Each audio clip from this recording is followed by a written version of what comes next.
여러분 반갑습니다. 정국박사입니다. 다들 즐거운 주말 보내셨습니까? 참 시간이 정말 빨리 흘러가는 것 같네요. 이번 주도 다 지나갔고 다음 주가 또 지나면은 2월도 다 흘러가는데 벌써 3월이 코앞에 다가온 것 같습니다. 다음 주 26일까지 날씨가 조금 영하권 기온을 간 이후에는 본격적으로 날씨가 영상으로 넘어가면서 봄을 준비해야 되는 그런 시점인 것 같네요. 자, 이번 주 어찌 보면 사실 이번 주를 돌아보면은 사실상 특정 업종 내에서 방사는 좀 버텨줬는데 로봇도 램보 로보틱스가 금요일 날 거의 신고가를 향해 달려가는 모습까지 좀 보여줬지만 결과론적으로 종가상 좀 밀리면서 마감이 되는 모습이었는데, 사실 지금 시장이 어찌 보면 탐욕이 굉장히 짙들어 버린 시장의 흐름을 저는 수요일부터 조금 목격하고 있다라는 말씀을 지속적으로 여러분들에게 강조드리고 있습니다. 강조드리고, 왜냐면 주가라는 게 그래요. 특히 이제 대형주들이 최근 근 지난주부터 시작된 거죠.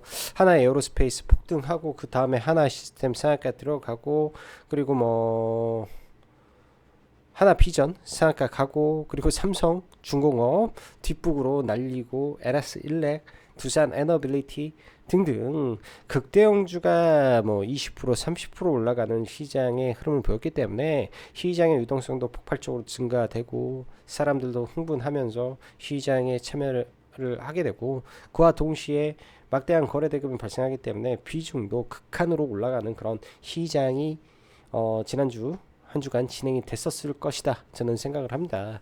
근데 역사가 증명해 주는 게 뭐냐면요, 이런 구간에서 사실은 전문적인 트레이더 입장에서는 잘 치고 빠지기 때문에 상당히 수익을 많이 올릴 수 있는 시장이면은 자명한데, 그게 안 되는 일반 개인 투자자들이 이러한 탐욕 구간에서 비중을 극대화시켰을 경우에는 단기에 계좌를 엄청나게 까먹을 수도 있는 그런 시장의 탐욕 구간에 진입해 있다라는 것을 철저하게 여러분들이 인지를 하면서 지금 시장을 경계하면서 봐야 됩니다. 제가 라이브 방송에서도 지금 특히 이제 목요일하고 금요일날 계속 강조를 하고 있는 부분인데요. 그래서 금요일 날은 우리가 이런 제가 말을 했어요. 참아야 된다. 지금 국면에서는 참아야 된다. 확인해야 된다. 확인하고 또 확인해서 일단은 포지션을 없애고 가만히 시장을 바라보면서 방향성을 확인해야 될 때다라는 거를 계속 강조만 했던 게 저는 금요일날 시장이었고요. 참는 것도 투자의 하나의 방법이다라는 걸 계속 강조했던 금요일의 시장 전략이었던 것 같습니다. 그거는 이따가 차트를 보겠지만은 최근에 미국 시장이 올라갔던 근거가 없었고, 한국 시장도 유동성의 힘에 의해서 올라왔지만은 상당히 많은 매물에 봉착해 있는 구간이 저점 대비해서 지수가 많이 올라가는 상태였고, 그 다음에 시장을 주도했던 주도 테마와 주도 업종이 적게는 2.5개월, 그러니까 많게는 2.5개월 현재, 적게는 두 달의 테마의 상승 기간을 꽉 채운 흐름 속에서 만에 하나 시장이 흔들릴 경우에는 단기 낙폭이 확대될 수도 있으니 주의해야 된다라는 관점을 피력하고 있습니다. 그 말은 뭐냐면, 우리가 저점 구간에서 사서 계속 들고 있던 사람이라면은 이런 구간에서 버티고 인내할 수 있으며, 완벽하게 꺾었을 때 차익 실현을 하고 셀 이후에 나갈 수 있지만은 뒤늦게 들어오면은 큰 손실을 보고 주가가 나중에 반등하더라도 본전 탈출이나 고작 해야 될까 말아야 될까 이런 고민을 하고 있어야 된다, 이런 거죠. 그렇기 때문에 여러분들 다음 주 한 주는 시장에 대해서 긴장하시면서, 또한 그 과정 속에 단기 낙폭이 크다면 지금의 유동성을 감안하면은 또 기회가 될 수 있다라고 생각을 하면서, 지금은 시장을 떠나지 말고 더 열심히 공부하고 더 강력하게 좋은 종목을 찾아서 팔로잉 하면 좋은 기회가 있을 것이다, 이렇게 말씀을 드리고 싶습니다. 자, 그럼 바로 시작해 보도록 하죠. 자, 들어가기 앞서서 네, 라이브 방송 가입 진행하고 있으니까 관심 있으신 분들은 카페 가입하시면 좋을 것 같고요. 지금 당장은 제가 봤을 때 수익 종목을 들어가는 것은 부적합한 부분이다. 조금 더 눌리면 좋겠다. 이런 생각을 하고 있습니다. 그래서 다음 주 중후반 정도 되면은 종목군들이 굉장히 많이 또 좋은 매수의 기회가 될 거예요. 스윙 관점에서 단타야 매일 나와요. 매일 아주 쏟아지고 나오고 또 시장에 없던 이슈들이 생겼을 때는 계속 관심을 가지고 그 안에서 치고받고 한다라면은 수익의 기회는 많겠죠. 그거는 트레이딩의 기술로 시장을 바라보시기 바랍니다. 자, 그럼 바로 시작해 보도록 하죠. 미 증시 급락 마감. 네, 국내 증시는 전체 선제적 대응이면 상관없다. 아니면 물타기라도 하지 마라. 이렇게 말씀드리고요. 주도주 교체 여부는 우리가 확인이 필요합니다. 과거 지금의 시장이 흡사 2023년도 시장하고 약간은 저는 비슷하다라고 생각을 하고 있는데요. 2023년도 시장에서는 에코프로와 이수페타시스가 시장의 주도주였다라고 할 수 있죠. 뭐 한미반도체도 마찬가지고 그 과정 속에서 분명히 시장의 조정이 왔고 그 조정에서 대장주도 같이 꺾입니다. 근데 올라갈 때는 그 대장주들이 더 크게 올라가고요. 나머지 대장에서 같이 움직였지만 업종 내 같이 움직였지만은 반등할 때는 반등을 안 하고 대장만 신고가 뚫고 계속 올라가는 그런 흐름이 이어졌던 게 과거의 흐름이고 그 전에 그 전전해 강세를 보였던 해에도 똑같은 현상이 지속적으로 반복이 되었기 때문에 그런 점을 우리가 생각을 한다면 주도주가 아직 100% 꺾이지 않았기 때문에 여전히 주도주는 주도주다라는 관점을 시장을 볼 필요가 있다 생각이 듭니다.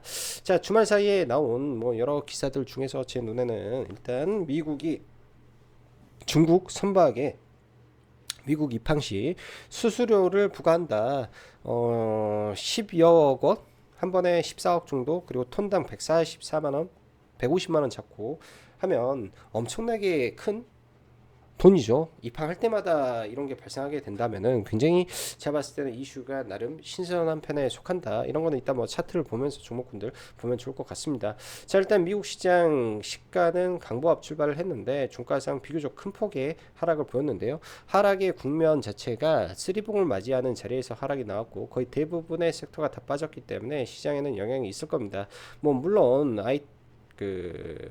제약바이오 섹터에서는 올라가는 섹터도 있어요. 중국에서 제2 코로나 발생 가능성 뭐 해가지고 모더나 화이자 좀 올라가고 있는데 워낙 바닥에 찌그러져 있고 위에 올라가기만 하면 매물이 많기 때문에 이거는 월요일날 가봐야 할 것 같습니다.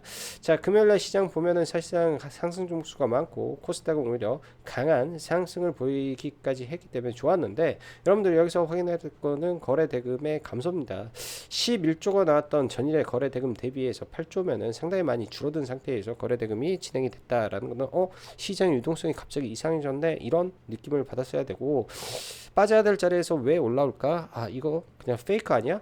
라는 고민도 해봤어야 될 금요일에 저는 시장이었다라고 생각을 합니다. 또한 최근에 연속적으로 들어왔던 외국인 선물 매수에도 더 이상 들어오지 않았다라는 점이 약간은 좀 미심적인 부분이 좀 있었다. 최근에 시장은 연기금이 지금 근 30 며칠째 코스피를 떠받들면서 올라오는 거라 연기금 수급이 좋아서 그러는데 미국에서 문제가 생기면 연기금은 그때는 매수가 멈추는 게 과거 특성상 핵심이었기 때문에 일단은 이런 점이 월요일날 시장은 일단 개파락 출발의 요인이 될 것이다 봐야 될 것 같습니다.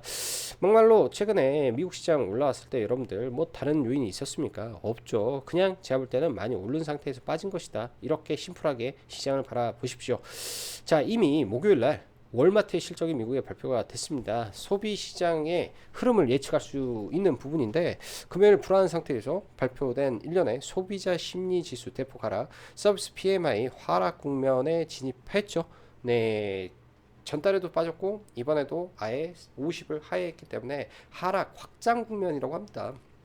거기에 장기 인플레이션은 1995년 이래 최고의 상승을 했기 때문에 아주 복합적으로 지수에 영향을 줄 수 있는 요인이 지수의 하락폭을 확대했다. 여기에 옵션 만기까지 겹쳤으니 하락의 폭이 컸다. 미국 시장의 방향이 어디로 갈지 여러분들 지금 예측할 수 있습니까? 이거는 예측하는 게 아니라 현 구간의 위치가 투자자에게 유리한 국면인지 공격적으로 투자를 해야 될 수 있는 자리인지 그거를 확인하는 단계라고 저는 말씀드리고 싶고 최근 수요일부터 탐욕이라는 언급을 지속드리고 있는데요. 최근 며칠만 볼 것이 아니라 근 2개월간 지수의 상승폭과 종목들의 상승폭을 복합적으로 여러분들 시장을 보면 확인이 가능할 것이다 라고 생각이 드네요. 주도주라는 것은 하루아침에 무너지지 않지만 그렇다고 영원하지도 않습니다. 그렇기 때문에 현재 주도주, 주도 업종은 일단 체크하면서 하락폭이 얼마나 되는지 확인할 필요가 있고, 그 외에는 시장이 만약에 하락폭이 커지는 과정에서 시장 하락의 요인이 분명히 명확하게 나올 겁니다. 그런 이유가 뭔지 분명히 시장 하락폭이 커지면 나올 건데요. 그렇게 될 때는 항상 작용과 반작용의 원리가 발생을 하게 되는데, 반대급부의 종목이 폭등하게 되는 경우가 많아요. 그러한 종목들이 튀어나오는지 아예 기다리면서 시장을 바라보면 의외로 쉬울 수 있는 시장이다, 이렇게 설명을 드립니다. 이번 한 주를 보면 주도 업종에서 방산만 신고가를 보입니다. 아무래도 트럼프 행정부 이후에 미국의 이 유럽 방위비 분담금 혹은 국방 예산 증액을 지속적으로 압박하다 보니까 현대로템과 하나 에어로스페이스가 여전히 살아있는 모습인데요. 신규가 쉽지 않은 부분이고, 반면에 조선은 이 철강 반덤핑 관세 중국 일본 부가 소식 속에서 HD 현대중공업이 큰 폭의 하락과 하나오션도 버티는 모습이지만 올라가기 쉽지 않습니다. 올라가게 되면 이쪽은 오히려 하락 배팅이 좀 유리한 국면인데 아직 완벽하게 꺾이지 않았기 때문에 살아는 있다 정도로 감안하시면 좋을 것 같고요. 로봇 또한 금요일 공격적인 프로그램에 레인보우 로보틱스가 살았으나 종가는 관리가 안 되어 버렸죠. 종가는 관리 안 돼 버렸습니다. 좀 높다라고 할 수 있을 것 같고요. 대신 원익홀딩스가 재탕기사의 상한가, 근데 약간 뭔가 찜찜한 상한가라고 저는 생각이 듭니다. 왜? 재탕기사여서. 저도 상따를 하려고 보긴 했는데 올라와서 그냥 일단 팔고 나왔습니다. 왜냐? 금요일날 시장에 종가 베팅을 하기 싫어서요. 유리기판은 어떤가요? 이쪽도 돌아가면서 후발주는 막 오르고 그랬었는데 지금은 대부분 다 빠져있죠. 근데 이쪽도 계속 체크만 할 뿐이지 후발주는 건들지 않으면 좋을 것 같고요. 그러한 빈 자리를 뭐 1박 2일 코스로 뭐 한한령이 들어와서 올렸지만 저는 이쪽은 항상 디북이 많은 곳이라 안 본다 라고 말씀드려서 이쪽도 사실 볼 게 안 됩니다. 그 외 시장을 주도했던 건 신규 상장주들이었습니다. 많이 밀려 내려와도 다시 튀어가고 하면서 또 고점에서 개인 투자자를 못 살게 다 물리게 만들고 하는 게 반복적인 패턴이라 대응 안 되면 안 보는 게 맞는 것 같고요. 대신 대금이 많이 터지기 때문에 트레이딩으로 볼 수는 있으나 상승 국면에 진입해서 트레이딩하고 하락할 때 눌리면 쳐다도 보면 안 되는 흐름이 무한 반복되고 있기 때문에 주의를 하셔라. 이쪽은 이런 특성을 가지고 있다라는 거 생각을 하시면 좋을 것 같네요.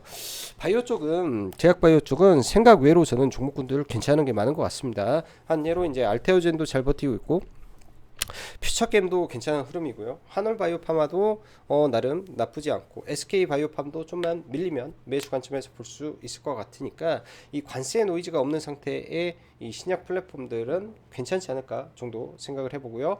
자, 그리고 또 반도체 쪽도 이수페타시스를 목요일날 좀 사서 넘어왔었는데 금요일날 이것도 올라갈 때 그냥 다 약수익권에서 다 청산을 하고 마감을 쳤어요. 반도체 쪽은 여전히 이 딥시크가 물론 딥시크가 출연으로 인해서 뭐 저가의 이 내용들이 있을 수 있겠지만은 다른 한편으로는 그로기 확인을 해준 빅테크의 투자는 지속된다라는 관점을 생각해 본다면은 여전히 좋을 것 같다 생각이 들어요. 그래서 시장이 조정 시에 밀렸을 때 강했던 종목 위주로 매수로 대응하십시오.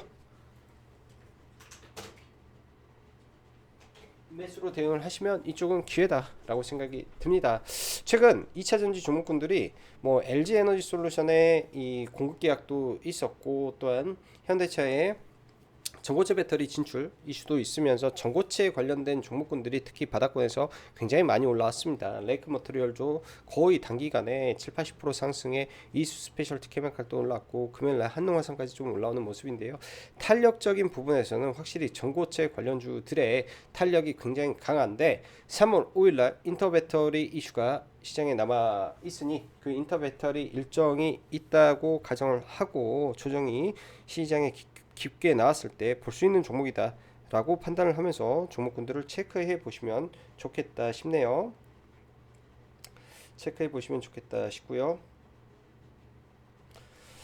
자, 그리고 주말 사이에 나왔던 기사 중에 제가 봤을 때는 가장 눈에 들어왔던 거는 트럼프 중국 조선업 견제라는 내용이 좀 있죠. 그래서 중국 상선에 이 수십억 원의 징수를 추지한다. 이거는 매번인데요. 당장은 아니고 이번 주에 이제 이런 거를 발의를 하고 3월 24일 네, 공청회를 등의 절차를 통해서 확정될 예정이다. 다음 달 3월 24일. 근데 이 이슈가 처음 나왔기 때문에 시장은 일단은 반영이 될 것 같습니다. 그래서 STX 그린로직스가 시총이 가장 작기 때문에 이쪽 순으로 해서 종목군들 시가 갭이 있고 눌렸을 때 보는 게 좋겠죠. 시가를 장악하고 올라오는 흐름이 나온다면은 시장에 특별하게 올라올 섹터가 없을 때는 이런 쪽이 좀 움직일 수 있을 것 같고요. 액침 냉각 쪽은 엔비디아 이슈가 좀 있어서 시간 외에 강세를 좀 보였는데요. 강세를 좀 보였는데 일단 갭이 높게 뜨면은 아예 안 볼 예정입니다. 왜냐하면 시간에 올라왔던 종목군들 삼성공조는 액침 냉각을 사실상 하는 회사는 아니고 GST는 액침 냉각을 하긴 하는데 여기에 GST라는 회사가 없기 때문에 관련이 없게 가버릴 수도 있는 거죠. 눈에 나온 거는 AR 시스템, 사마, 그 다음에 PKI, 귀뚜라미, 범양 이렇게 되어 있기 때문에 이런 부분 때문에 오히려 밀려버릴 수도 있는 거 아닌가 라고 생각을 할 수 있을 것 같습니다.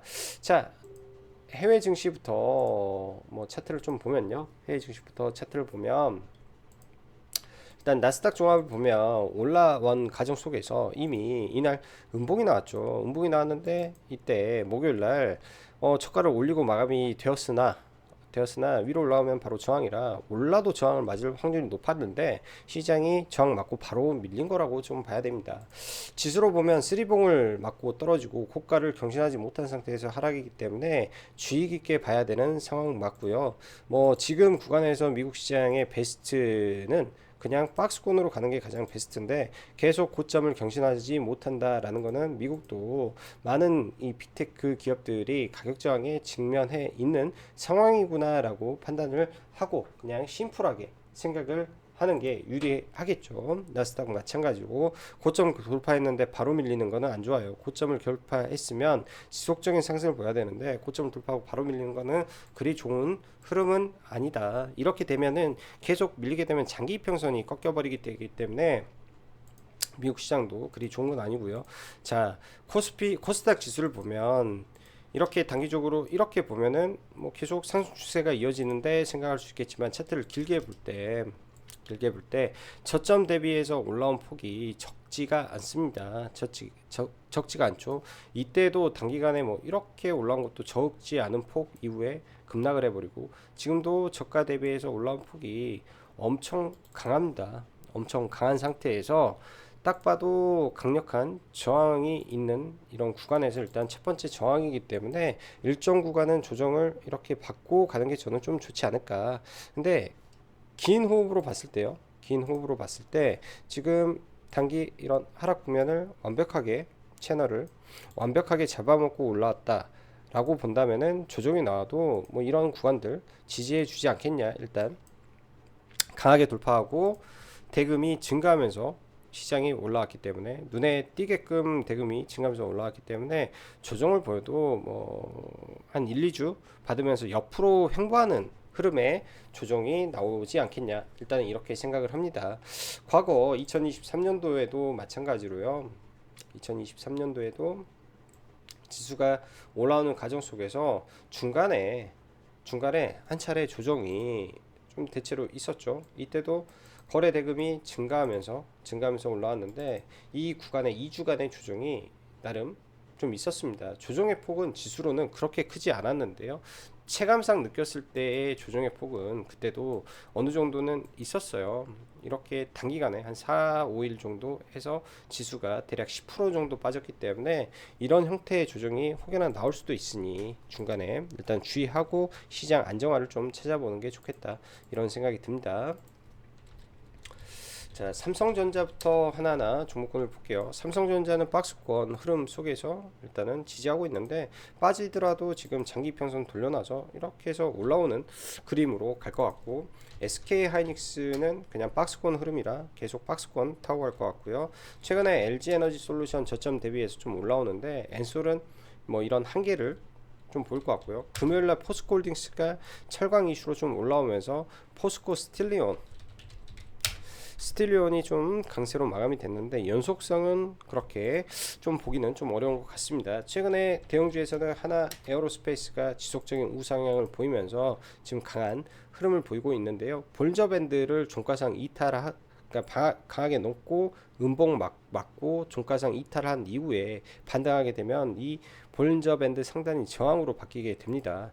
하나오션에서 이제 그거를 말씀 좀 드렸는데요. 저는 그렇게 선물 매도를 계속 진행을 하고 있고요. 그 전략으로 이렇게 올라갈 때는 매도가 아니라 이렇게 볼벤을 이탈하고 나서 볼벤을 저항에 맞으면 이때부터 매도다 라는 관점으로 파생을 들어가기 때문에 하나 에어로스페이스도 그런 관점에서 이게 꺾이게 되면 그때부터는 고점이다 라고 생각을 하는 게 맞을 것 같고, 현대로템은 이 구간에서 반등을 하면서 금요일날 짧게 매매를 하고 나왔는데요. 이 위로 올라오면 또 저항일 것 같네요. 레인보우 로보틱스는 금요일날 대금이 상당히 많이 터졌습니다. 다른 종목 대비해서 많이 터졌고 프로그램 매수도 1000억 가까이 들어오다가 한 200억 정도 빠지는 흐름이었는데요. 이 구간 저항이 지금 현재 상당하죠. 아주 높은 구간이라 제가 볼 때는 신규로는 접근하기는 뭐 당일 단타 스캘핑은 뭐 해볼 수 있겠지만은 투자는 절대 별로 같고요. 만약에 밀리게 되면 이격을 조정의 흐름이 나오겠죠. 뭐 첫 21선, 첫 45일선 뭐 이런 관점으로만 접근하지 지금은 적극적인 구간이 절대 아니다 생각이 듭니다. 원익홀딩스 장 막판에 도대체 이 종목이 왜 안 빠지지 하고 있다가 순간 기사가 나오면서 좀 급등을 해가지고 매매는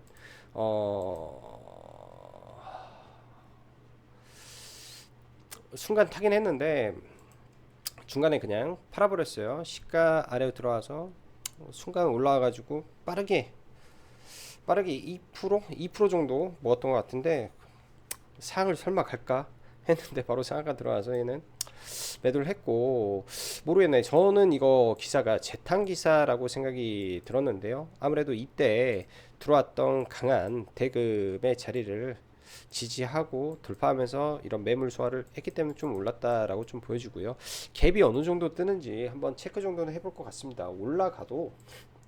올라가더라도 이런 구간들은 저항의 자리인데요. 구간은 저 바닥권에서 나오는 거래 대금이 있기 때문에 구간은 나쁘지 않은 것 같아요. 그래서 월요일날 흐름은 한 번 정도 체크를 해볼 것 같습니다. 이쪽 원익홀딩스는 체크를 해볼 것 같고요. 만약에 원익홀딩스가 무지하게 좋다, 무지하게 강하다라고 했을 때 이 원익 IPS가 올라와 버리잖아요. 원익 IPS를 뭐 올라오면 이런 자리는 강력한 숏으로 대응해버리면 오히려 이런 쪽에서도 큰 수익 나올 수 있겠다, 이런 생각도 동시에 하고 있네요. 동시에 하고 있고요. 자, 조선주 하나오션이라든지 HD 현대중공업이라든지 최근에 단기 낙폭이 의외로 굉장히 좀 크게 지금 발생을 했습니다. 고점 37만원에서 순식간에 떨어져 가지고 수익률을 상당히 많이 반납을 하고 있는데요. 아직까지 100% 꺾였다라고 좀 보지는 않는데 여기서 흐름을 좀 지켜봐야 될 것 같고요. 신규는 아직도 들어갈 자리는 아니다. 하나오션도 마찬가지고 신규로는 들어갈 자리가 아니다. 하나 엔진도 그때 똑같은 말을 드렸죠. 이런 쪽은 아예 보지 말아라 일단은 말씀드리고, 조선 쪽은 전부 다 지금 볼 때는 아닌 것 같다, 이런 생각이 좀 드네요. LS일렉이 최근에 강한 대금 동반해서 박스권 돌파 신고가가 나온 상태인데요. 이 친구도 보면 저점 대비해서 많이 올라가 있긴 합니다. 올해 저점이 17만원에서 이 정도 올랐으니까 대략 70% 60% 올라간 상태인데 단기에 탄력이 있기 때문에 신고가를 돌파한 구간이라든지 마지막 자리에서 한 번 정도는 볼 것 같습니다. 이거를 강하게 이탈하고 뭐 바로 반등하지 못한다면, 만에 하나 그렇게 된다면 내가 그리고 그런 시나리오로 이런 자리에서 들어가게 됐는데 역으로 반등 못하고 바로 밀리는 흐름이 있다. 그럼 반등할 때 빠르게 손절을 하든 익절을 하든 빠르게 대응을 해야 되는 종목인 것 같고요. 두산 에너빌리티도 신고가를 목전에 두고 일단은 고가권에서 유지를 하고 있습니다. 3원 원전 이슈가 있기 때문에 또 강하게 대금이 들어오고 박스권을 돌파해 놓은 상태이기 때문에 계속 관심권에서 체크는 할 필요가 있고요. 이 미국의 중국 선박에 대한 제재 혹은 수수료 부과 이슈가 일단 시장에 어찌됐든 영향을 좀 미칠 수 있는 요인이라고 좀 볼 수 있을 것 같고요. 최근에 대형주가 워낙 셌기 때문에 HMM이 아침에 갭을 높게 안 들면 이것도 해볼 수 있는 구간이 되겠죠. 그래서 갭이 낮게 되면 시가로 봐볼 수 있을 것 같고, 대한해운이 두 번째로 시가총액이 아마 높을 거예요. 대한해운이 시총이 원래 흥하해운하고 상당히 많이 갭이 있었는데 흥하해운하고 지금 거의 비슷해진 것 같습니다. 대한해운은 그래도 실적이라도 흥하해운보다 좋기 때문에 실적으로 본다면 대한해운이 좀 세게 올라와야 되는 거 아닌가 싶고요. 워낙 많이 밀려있는 상태에서 지금 호재가 발생했기 때문에 이런 쪽이 의외로 좀 월요일날 셀 수도 있겠다 정도 생각을 해보고 시가 무렵에 관심있게 좀 봐볼 것 같네요. 종목군들은 시가 이후에 관심있게 시가 베팅으로 일단은 생각을 하고 좀 볼 것 같습니다. 최근에 2차전지 쪽 종목군들 바닥에서 이제 많이 올랐는데 특히 포스코 DX가 광기로 좀 올라온 상태고요. 이 구간 저항을 지금 넘길 수는 없겠다 싶습니다. 모멘텀이 없어요. 모멘텀이 없어서 대금도 좋고 다 좋은데 강하게 돌파하고 지지받고 폭등하고 여기서 지지받고 한 차례 올라왔는데 이 자리 구간에 왔다. 여기는 강력 저항이다. 못 넘는다. 떨어진다. 이렇게 보는 게 현실적일 것 같습니다. 레이크 머티리얼즈가 전고체로 저점 대비해서 지금 1,500원에서 2만원 근처까지 왔기 때문에 거의 100% 올라온 상태죠. 지금 전고체 과거에 대장 역할을 했던 종목이기 때문에 만약에 밀려도 이쪽이 다시 움직이는지 정도 흐름을 좀 봐봐야 될 것 같고, 지금 2차 전지는 산업이 개화가 되고 막 잘 나가서 올라간 게 아니라 꿈을 가지고 있는 종목만 또 움직이고 있기 때문에 좌우지간 좀 눌림이 좀 심하게 나온다면 고려 정도만 해볼 것 같네요. 한농 화성도 마찬가지고 고려 정도만 해볼 것 같습니다. 자, 오늘도 영상 시청해 주셔서 진심으로 감사드리고요. 여기서 추가적으로 종목들은 더 볼 수는 있는데요. 지금 지수가 자칫 잘못하면 조정을 볼 수도 있는 영역이기도 하기 때문에 지금은 종목을 적극적으로 볼 때는 아니고 많이 밀렸을 때 모멘텀이 살아있는 종목군들 위주로 해서 전략을 짜 보시면 괜찮겠다 정도 생각이 드네요. 자, 영상 시청해 주셔서 감사하고 여기까지 정국박사였습니다. 감사합니다.